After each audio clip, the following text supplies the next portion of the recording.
What's going on, guys? Morris Obed. New subscribers, thank you for subscribing. Welcome to my channel. And returning subscribers, thank you. Appreciate you guys for watching every single step of the way. Apologize for all that going on, guys. The content's gonna even get better as time goes on, so don't worry. And as you guys can see, I'm getting a new mic. I don't have to be like leaning toward the camera as much anymore, so that's great news.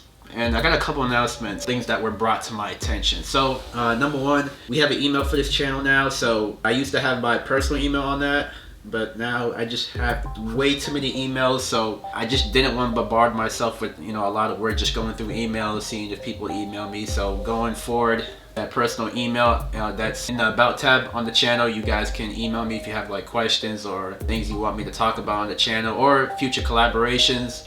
You can email me, my team. I've now hired a team actually to kind of look through that as well now, so I don't have to do all that work. I have probably 80 to 120,000 emails on my personal email, so I just have way too much on that right now, so I'm trying to clean a lot of that up.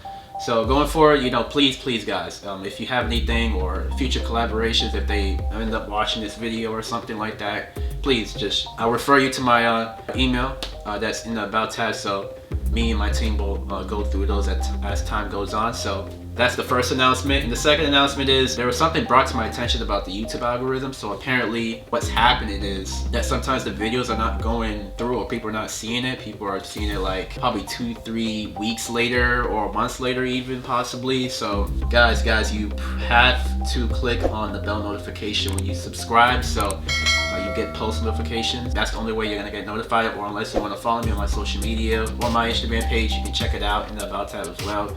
You can follow my Twitter and IG, since I made personal channels for that in particular, so you guys can follow me there. I was gonna talk about a lot of things actually on this video in particular, but I wanted to kind of shed some light on the Jussie Smollett situation. The guy that faked his own hate crime, so to speak. I think this stems back from 2019, I believe. I'm just gonna quickly gloss over some of the key highlights and things that have just been taking place within this investigation.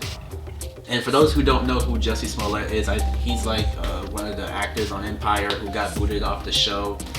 I mean, personally, I think this guy has a lot of serious problems that he has to figure out. Yeah, I'm gonna quickly just gloss over some of the things that have taken place. So 2019 January, this was the 29th. This is where the alleged incident taken place, and I think it occurred in Chicago. And Chicago police initially got the report saying that there was a racist, homophobic attack of Jussie Smollett by two masked men, claiming that they were wearing MAGA hats, Make America Great Again, as we kind of know what that kind of means. They had placed an unknown chemical substance imported on him and wrapped a rope around his neck, which sounded like they were sort of lynching, I guess you could say. And then on January 30th, the next day, he got outpouring support from a lot of celebrities. I'm not gonna really go through it, but there were people that were on Empire that were commenting on the situation, Steve Harvey and a few others.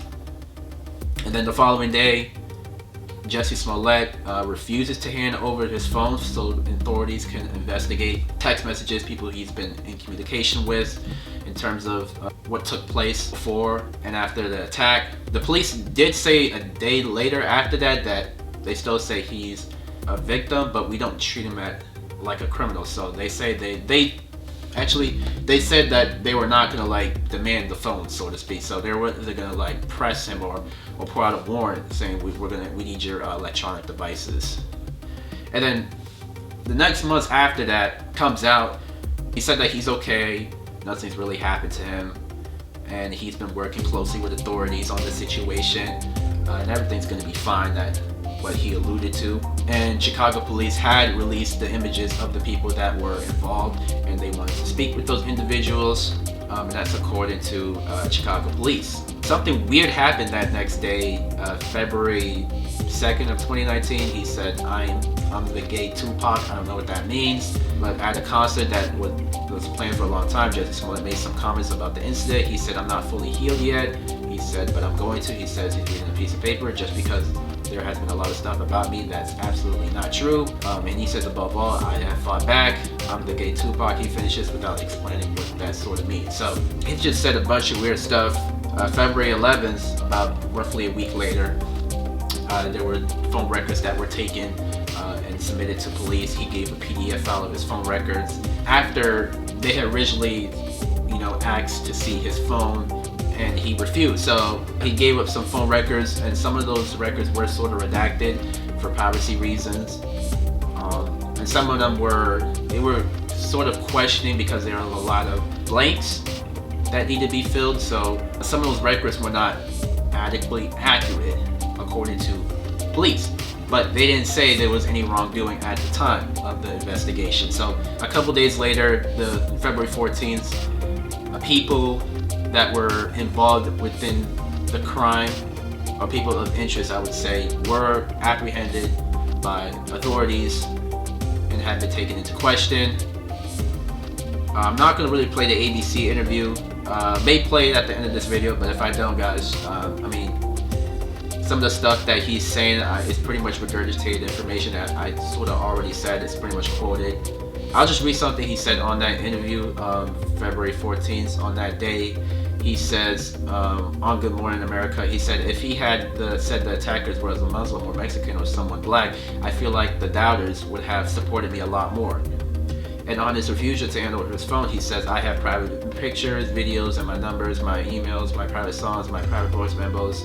And speaking through tears, he says gay people should learn how to fight these types of attacks. And Chicago people said they had no evidence to support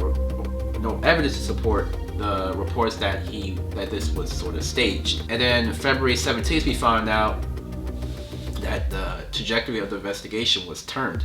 And someone from the AG department says, due to new evidence as a result of today's interrogations, the individuals questioned by police in the Empire case have been released without charging. The detectives have additional investigative work to complete.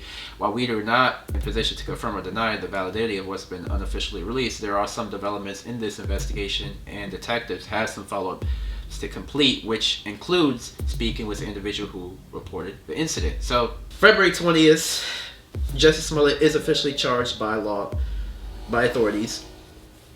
And he's been classified as a suspect in the criminal investigation for filing a false police report and class 4 felony. Yes, he's been charged with a felony, and February 21st, he was arrested and apprehended and taken into custody.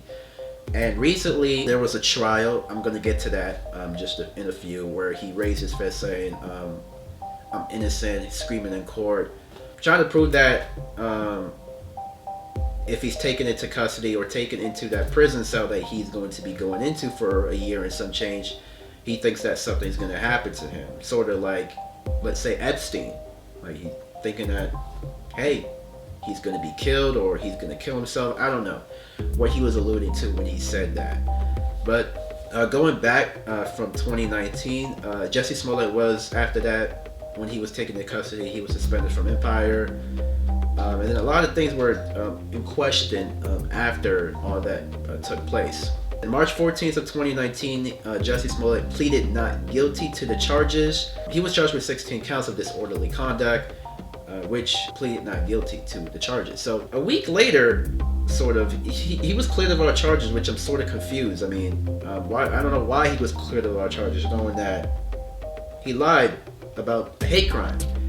With everything going on at the time with the Black Lives Matter movement, and this happened before the pandemic, so there was a lot of things going on at the time, as you guys can sort of imagine. March 27th, we found out the case was closed. Next day, 28th of March of 2019, Trump called it an embarrassment to the nation. I don't really need to read the comments, but he did say some stuff. The 12th of April of 2019, he was charged by the city of Chicago.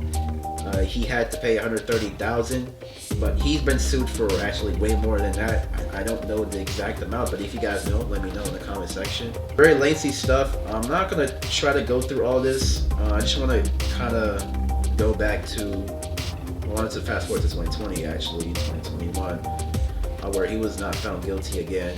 Oh yeah, December 19th, excuse me. He was found guilty by 6 men and women. He was charged with 6 counts of disorderly conduct, meaning that he had one that was not proven court of law. And each count pretty much carried up to 3 years in prison. Given Smollett's lack of previous convictions, experts have said that a lighter sentence and probation is most likely, which I already knew. And then up to now, he had his sentencing March 11th, roughly about 10 days ago at the time of this recording. He was sentenced to 150 days in jail and was ordered to pay a fine of $145,000, which included 30 months of probation. Now, after all that happened, guys, a couple of days later, he was released from prison. I don't know why he's saying, I'm a black man, if I don't be released from prison, something's going to happen to me. Not only like you did all that at the time, knowing that all these things were going on in terms of the Black Lives Matter movement, police brutality, and all this other stuff going on. You used it to your advantage and tried to lie about it, which was by default, it hurted the movement in reality. So with all that, I thought he should have got way more time than, let's say, a year and some change that he was going to be spending time in prison. So in my opinion, do I think, him being released from jail was warranted? No, I don't think it was warranted. I think he should have spent more time instead of getting probation or even a lighter sentence, so to speak. So it is what it is. We're going to see what goes on from here. I'll keep you guys up to date on what goes on in this case in particular, because it's very interesting and fascinating. Other than that, guys, let me know what you guys think about this. Sound off in the comment section. And for those that are just new here, guys, make sure you subscribe, check out the channel. Interesting videos on there too. And follow me on my social media outlets for more videos, updates, all that kind of stuff. Other than that, guys, we out.